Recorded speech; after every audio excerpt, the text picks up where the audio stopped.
I found a lost little girl at a Halloween attraction. God, I wish we hadn't changed our Halloween routine last year. For 3 years, ever since they have been old enough, we have done the same thing. Go trick-or-treating in the village with some of my daughter's school friends. Last year, we decided to mix it up a little and try a little local Halloween attraction. The girls are a bit older now, so we thought we could up the scare factor. We live in Yorkshire, England, and a manor house near us put on an event each year. There is a spooky forest walk, a haunted maze, pumpkin carving, the works. The highlight is the ghost tour. The house has a long and bloody history.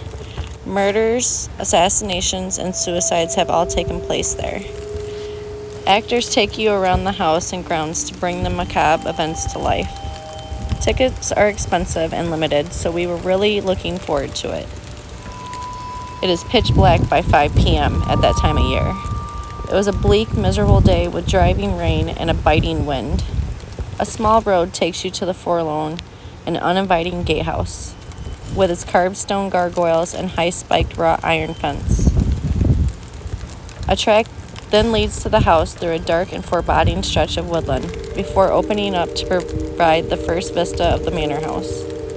A dark sentinel alone on its hill. A gray stone monolith, master of all of its surveys from its lonely isolation. It has a haunting beauty, the type that drives men to murder and worse. Scarecrows had been set up along the side of the track, each pointing the Halloween revelers to their fate. Every head a carved and lit lantern of increasingly gruesome intricacy. I will say this now, we have grown blasé to the sight of a jack-o'-lantern, a symbol of candy and fun now. But here, on a bleak Yorkshire hillside, they instilled a primal fear, their leering faces shifting and alive in their flickering candlelight. In the short drive through the covering of the woods, the weather had changed dramatically. An eerie stillness had replaced the buffeting winds, and as so often the case at this time of year, the ground had given up its moisture to form a thick mist that blanketed the earth, reaching out with wispy tendrils and beginning to climb the trees and outbuildings. The children sat in uncharacteristic silence, and I wondered if this was a little much for 7 and 5-year-olds. A little much for me, even. Still, once we made it to the parking area, the mood changed. People were walking around in costume, and the area glowed warmly with the light of hundreds of pumpkin lanterns. We got out and blended straight in. I'm a traditionalist, so it's a zombie costume every year for me. I say costume, but truly all I do is cut up whatever clothes my expanding waistline have made too cozy and liberally douse them with fake blood. The girls dress as a devil and a witch, and as Elsa, with Dia del Muerte style face paint. My daughters have eccentric tastes and are far too opinionated for their own good. They get it from their mother. It was worth the steep ticket price. The girls carved pumpkins and the haunted maze was a blast. Everyone loves a hog roast, and there were hot, baked cinnamon apples. The night was going great and everyone gathered for the ghost walk. I was skeptical before the event, but I have to say being there on that foggy Yorkshire night in such a bleak setting really added to things. The actors were excellent. Sometimes these things get hammed up too much, but they really nailed it. The stories were fascinating and gruesome in an equal measure. People really can do the most horrific things to each other. We were out of the house heading towards the hanging cottage when my eldest whispered those fateful words that all parents dread on trips out. Daddy, I have to poop. Going back to the house was a non-starter. It was too far and we would miss the rest of the tour. We quickly headed into the thicket of trees at the side of the track. We could catch up to the group easily enough. We only went in a little way, just enough to get us out of sight of the group. It was dark and tangled. I used my mobile phone as a torch, its meager light allowing us to navigate. We finished and cleaned up. Wet wipes are a parent's best friend, and we're about to head back to the group when I heard crying. It was very close, just a little further into the woods. I took my daughter's hand. We'd better see what this is in case someone needs help. The noise was easy to follow despite the oppressive overgrowth, and we arrived at an arched gateway, part of an old crumbling wall. The gate itself hung crookedly from just one of its 3 hinges. It was a small graveyard, presumably for manor house family members back in the day. The tombstones were ancient, bent crooked as hags at all angles where the earth had moved and subsided over the years. The blanket of fog was so thick it covered our feet as we walked. At the far end, we could see a small figure behind one of the headstones. It was small, plain stone, and unmarked. No engraved name to honor its resident corpse. "Hello, are you okay?" I asked. The figure turned. It was a little girl, about my daughter's age. Her costume was excellent, old-fashioned clothes from the 1960s maybe. But it was the makeup that made it. Her skin was marble white, her eyes ringed in black, and blood-ring tear streaks ran down her cheeks. Across her throat, an incredibly realistic slash with just the right amount of fake blood trickling from it. She didn't reply. "Are your mummy or daddy here?" I asked again. Nothing. She just looked down at the floor. I noticed she had on one of the wristbands we all received on the way in. It had a space for writing a parent's phone number on for just such an occasion. "What's your name, little one?" Still no reply. "Can I look at your wristband, please, sweetheart? See if I can call your parents?" She held up her arm. Her skin was icy to touch when I held it to see the number clearly. Poor thing, I took off my jacket and draped it around her whilst I dialed. It was a landline number, which worried me. The parents would have to be at home to take the call, which would be impossible if they were here for the night. The phone rang 3 times. Then, "Hello?" croaked an old-sounding voice, a grandfather perhaps.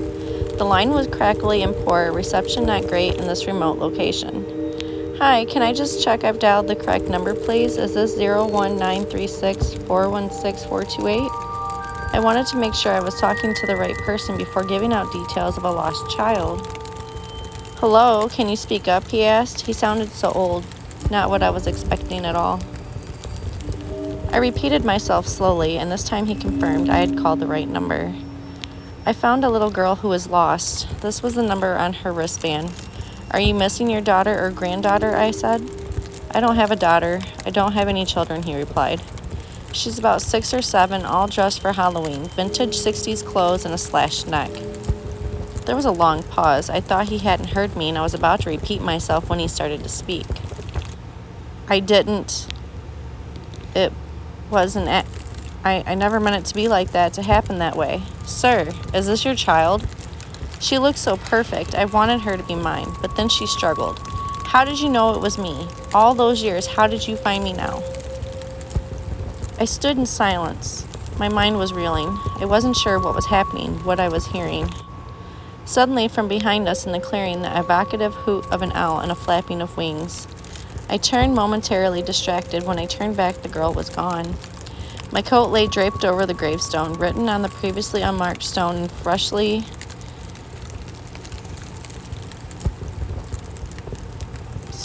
fresh blood was the name Sally Turnbull.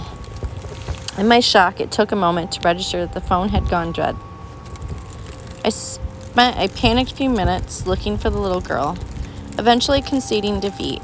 I took a photo of the gravestone before scooping my daughter onto the shoulders and running back to find the main group.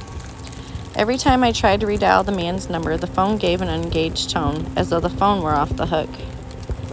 The evening was drawing to a close anyway, so it wasn't long before I was telling my wife about the incident in the car. My wife Googled the name Sally Turnbull. She found an article from a few years ago in the local paper talking about the tragic and unsolved case of a 6-year-old Sally who went missing in 1967. We agreed we should call the police, hoping that somehow this was all some elaborate Halloween prank. They didn't come out until the next morning. Halloween is a busy night for the police. They took a statement, and I saw the annoyed look on their face when I pulled up the photo of the gravestone on my phone, and it was unmarked stone. There was no name written on there. They asked my daughter what happened, and that didn't help. She told them that she and Daddy had been in the woods so she could go to the toilet, but that she couldn't hear the crying that I could. She said she didn't see a little girl in the private cemetery, just Daddy looking at a gravestone before putting his jacket on it. The police gave me a lecture about wasting police time, but I insisted they took down the number I had dialed and agreed to follow up on it. I thought they were humoring me until 3 weeks later when I got a call from the office who had visited us. She said that they identified the number I had dialed as belonging to Mr. Brian Carter, a retired widower who lived a couple of villages away. The police went to his house as a routine follow-up, but after getting no response and based on an overpowering smell coming from the small cottage, forced entry. Brian was found hanging in his lounge, next to him still beeping the phone, its receiver on the floor. He had written 2 words on a pad, "I'm sorry," and a police had timed his death as within an hour of the phone call I made to him on that Halloween night. That was a pretty intense story. Pretty intense. I can't imagine. Wow. Especially on Halloween. Crazy shit happens on Halloween, though. All right. Well, on that note, if you guys like this story, please give me a like and follow me for more videos like this.